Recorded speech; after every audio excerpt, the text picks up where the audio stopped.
Hello and welcome to the breakdown on ThePapare.com, where we're looking back at last week's action in the Singer Schools Rugby League. It's been a fantastic weekend of schools action once again, and we're starting with segment 1A this time. And the first match, Trinity and St. Joseph's. Trinity winning that one by 40 points to 14 in the end. And the try scorers for Trinity, Gishan Petyegoda, Milan Malish, Shalindra Alahakun, Sanushka Bevikrama, Anushka Boyagoda, and Rishain Mardena scoring the tries. So 6 tries scored with 5 conversions, 4 by Tisila Pereira and 1 by Lashain Vijay Surya. And for St. Joseph's, Chatura Seniviratna scoring and Supun Appuhami also scoring with conversions from Seniviratna and Ravin Antonio as well. Sabir. Yes, Shanak, it's a very impressive performance considering the fact that last week they were feeling all the hard times against Wesley, and also they showed some good continuity in their game, Shanak, and St. Joseph didn't have enough numbers in the ruck, and in the breakdowns, Trinity well big made, they're just good in the turnovers. I like the first try where it came by Petyagoda in the far corner. Nathan Lee Chang, he just made a turnover and lovely offload to Petyagoda. So all of a sudden Trinity are back to normal. The people who disappointed last week, now they might think, oh God, we have something to talk about rugby now. Yeah, well, I think a lot of people were wondering, oh dear, what's going to happen? But perhaps this particular performance will warm the Lions' hearts a little bit. But St. Joseph's again shipping what's it been now? 72 points in the last 2 weeks. That's a cause for concern for them, Sabir. Indeed, Shanaka. I saw the others are not putting enough effort into the game. Also, Chatura Seniviratna, the kicker, he played as a fly half, but this time he's playing in the number 13 shirt. So still, there's a lot to do with this in Joseph's camp, especially their forwards not really playing. They can be mobile, but they are not really continuing their work.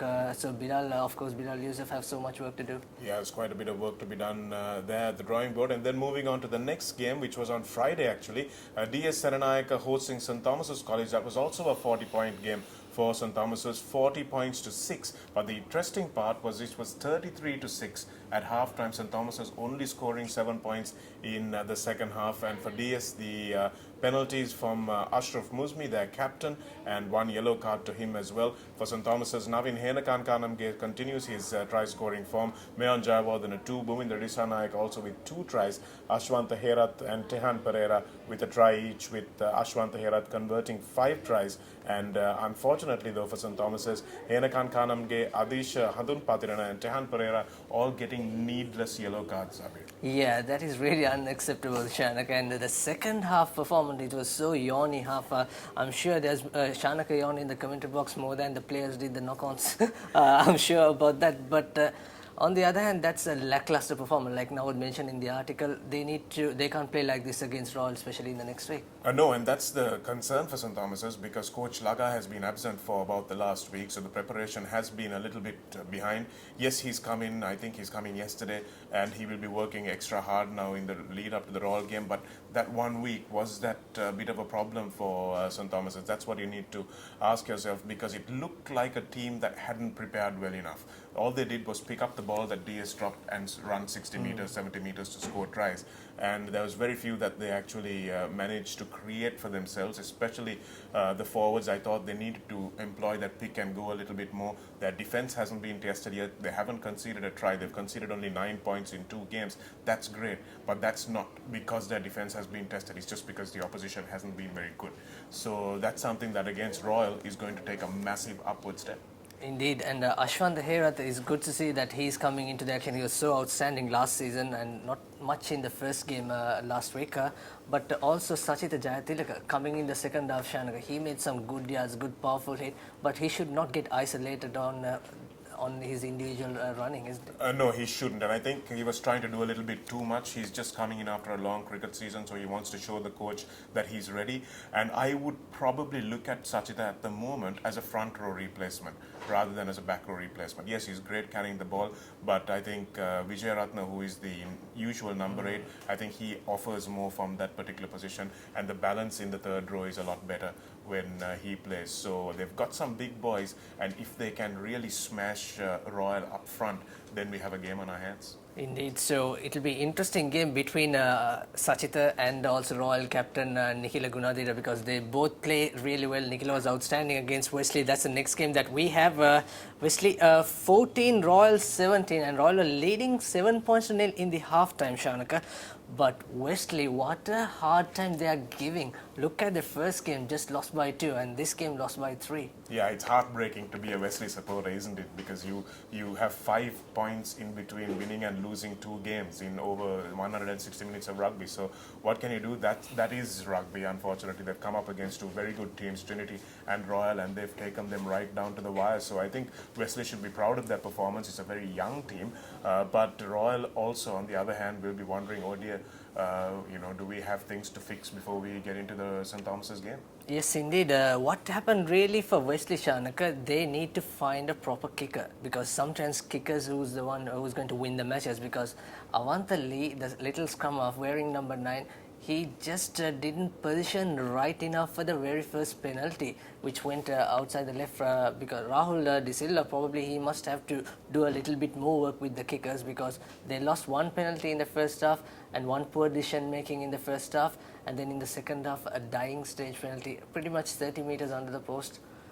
It didn't go well. Yeah, it's a problem for a lot of the teams. Sabri, looking at the try scorers for all, we have Ayush Maduranga who scored 1, Harit Lokugamage who scored 1, Owen Aski with 2 conversions and 1 crucial penalty.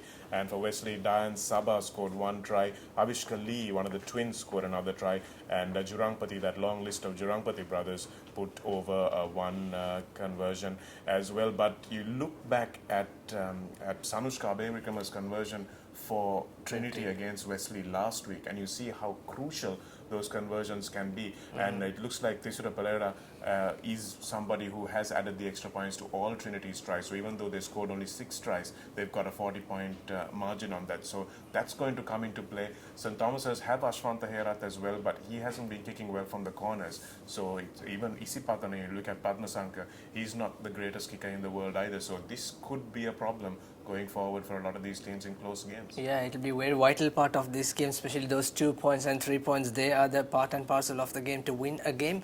And also Nikhila Gunadira, Shanaka, I like the way he assisted the very first try. He got the ball from a line-out drive. He sucked 2 Wesley defenders into him, and the ball was released from the breakdown, and Royal support play coming in. And within 10 seconds, he went and helped the support player with the drag him into the whitewash. So that shows the mobility and the energy.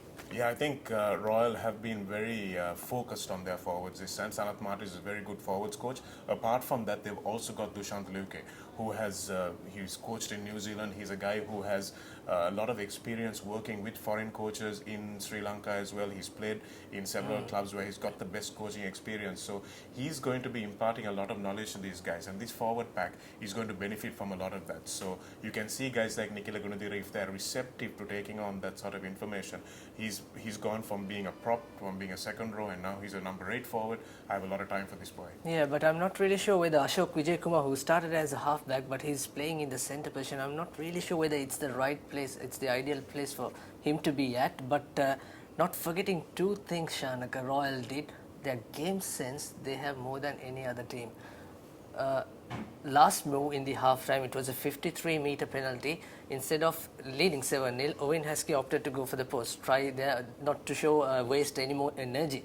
And in the second half, after Wesley missing the last penalty, and it's a 22 dropout, they didn't go deep. What they did is take a quick tap and 3 faces, send it out. So that makes more sense than the other teams. Yeah, situational awareness wise, I think Royal are one of the more experienced teams. So that's going to be very important coming into the big matches as well, especially the Bradby, the Gunaratna Trophy. These are going to be very important. So you can rest assured that Sanath Martis' teams are very well drilled. They would have practiced these match situations. They would have played warm-up games. So they are going to be a little bit ahead of the other teams at the moment. And for me, after 2 weeks, they're probably looking favourites for the title. Yes, indeed. And let's just have a look at the points table on segment 1A, Shanaka. Looking at the points table, we have St. Thomas's still in first place. They've got 11 points in total after winning their 2 games and putting on 72 points for. So that's a good points difference for them as well. Royal also winning their 2 games, 10.5 points. Trinity also close in third with 10.5 points. Wesley have been brilliant. They've come within 5 points of their opponents on both occasions, and they unfortunately have to make do with 3 points, with the losing bonus point coming their way. St. Joseph's and DS still to come up with a win and on 2 points each. Yes, and moving on to next week's segment A fixtures, 1A rather. Royal taking St. Thomas, a trophy game. Yeah, well, it's going to be an outstanding match, isn't it? And a lot of people have been building up to this. It's a shame that it's coming so early in the season. So, I mean, I'd like to have at least another game under both teams' belt before they approached this particular match. But Royal in their home grounds, very difficult team to beat. And I'm sure that it's going to be a forwards-dominated game because the Thomian backs look pretty good. So if St. Thomas's can give that platform and swing the ball quickly and out wide, they might stand a chance. Yes, indeed. Mahima Gamage versus Navin Hinakankaname, that would be a nice battle as well. And the next game, St. Joseph's Wesley. St. Joseph's versus Wesley is going to be a very, very interesting game. I think Josephs are going to bounce back. They're not going to suffer that same sort of defeats that they have suffered in the first 2 weekends, because they have the belief that they can beat Wesley College. But Wesley, I think they need to come in and convert. They've come so close. They need to be able to make a real statement and win this one and win it big. Absolutely, and that's one opportunity for them. It's a gold dust opportunity for them to beat St. Joseph's. And also the last game on segment 1A is Trinity versus DSN. That will be played either on 11th or 12th. It's not confirmed, but that would be probably an easy one for Trinity. Should be an easy one for Trinity, and they need to work on these games to make sure that they get their combinations right. It's not too long to the Bradby as well, so they need to make sure that they get their 9 and 10 combinations, their 12, 13 combinations, all of those properly working before they go into the big game, Sabir. So this is going to be an important one, but DS is definitely not a pushover side. So that's all we have for the segment 1A of this breakdown edition.